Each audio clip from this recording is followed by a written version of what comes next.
예수님이 세례를 받으셨어요. 짠! 우리 친구들, 이게 뭘까요?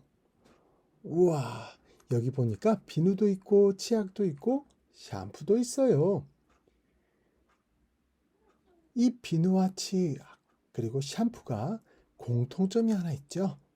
바로 더러워진 우리 몸을 깨끗이 씻을 때 필요하다는 점이에요.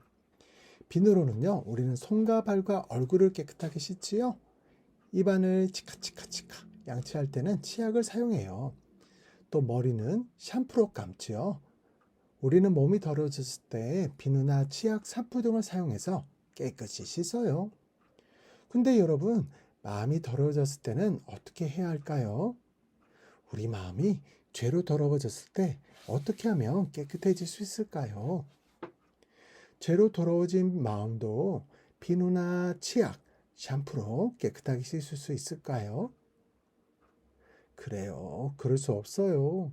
죄로 더러워진 마음은 물과 비누로는 씻어낼 수 없어요. 그럼 검은 죄로 더러워진 마음은 무엇으로 깨끗이 씻을 수 있을까요? 성경은 아무리 비싸고 강한 샴푸나 비나 치약으로도 지워지지 않는 우리의 죄를, 우리의 더러워진 마음을 깨끗하게 씻어주시는 분이 있다고 말씀하고 있어요. 그 분은 누구실까요? 하나님의 말씀 골로새서 1장 14절 한번 같이 읽어볼게요. 그 아들 안에서 우리가 속량 곧 죄사함을 얻었도다. 우리의 모든 죄를 용서해 주시고 깨끗하게 씻어 주시는 분은 아들, 하나님의 아들이신 예수님이에요. 오늘은 우리 죄를 깨끗하게 씻어 주시는 예수님을 알아보아요. 예수님은 우리와 똑같이 작은 아기의 모습으로 이 세상에 태어나셨죠? 아기 예수님의 키와 몸이 쑥쑥 자라서 어린이가 되고 하나님과 사람들의 많은 사랑을 받으며 이렇게 어른이 되셨어요. 이제 예수님이 이 세상에 오셔서 해야 할 일을 시작하실 때가, 할 수 있을 때가 온 거예요. 바로 온 세상을 구원하는 일이에요. 근데 예수님이 온 세상의 사람들을 구원하는 일보다 먼저 하신 일이 있어요. 그 일이 무엇이었는지 한번 볼까요? 어른이 되신 예수님이 어느 날 요단강으로 가셨어요. 요단강에는 누가 크게 하나님의 나라와 가깝습니다. 회개하고 세례를 받으십시오. 누구지요? 예, 요한이에요. 요한은 요단강에서 세례를 주고 있었어요. 세례란 죄 씻음을 받았다는 표시예요. 바로 죄 지은 사람이 자기 죄를 용서받았다는 뜻이에요. 하나님을 떠나 죄를 지으며 살던 사람들이 회개하라는 요한의 외침을 듣고 요단강에서 세례를 받았어요. 죄 있는 사람들이 세례를 받고 죄를 용서받은 거예요. 예수님이 요한에게 다가가서 말씀하셨어요. 요한아, 나에게 세례를 베풀어라. 여러분, 세례는 어떤 사람이 받나요? 세례요한이 말한 것처럼 죄 있는 사람은 세례를 받으시오, 회개하시오 라고 했어요. 근데 예수님에게 용서받을 죄가 있으셨을까요? 그래요. 예수님은 이런 죄는 없었던 분이에요. 그래서 세례를 받으실 필요가 없었어요. 그런데 예수님이 요한에게 세례를 받겠다고 말씀하신 거예요. 정말 이상하죠? 그래서 요한은 예수님에게 이렇게 말했어요. 예수님, 세례는 제가 예수님께 받아야 하는데 예수님이 저에게 세례를 받으러 오시다니요. 요한도 예수님에게 아무 죄도 없으신 것을 알고 있었어요. 그래서 자기가 예수님에게 세례를 주는 일이 옳지 않다고 생각했어요. 하지만 예수님의 생각은 달랐어요. 요한아, 내가 너에게 세례를 받는 것은 하나님의 뜻을 이루기 위해서란다. 그러니 나에게 세례를 주도록 하여라. 요한은 예수님의 말씀에 순종하여 예수님께 세례를 주었어요.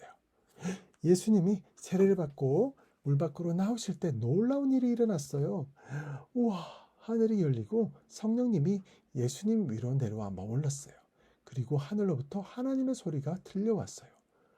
이는 내 사랑하는 아들이요, 내가 기뻐하는 자다.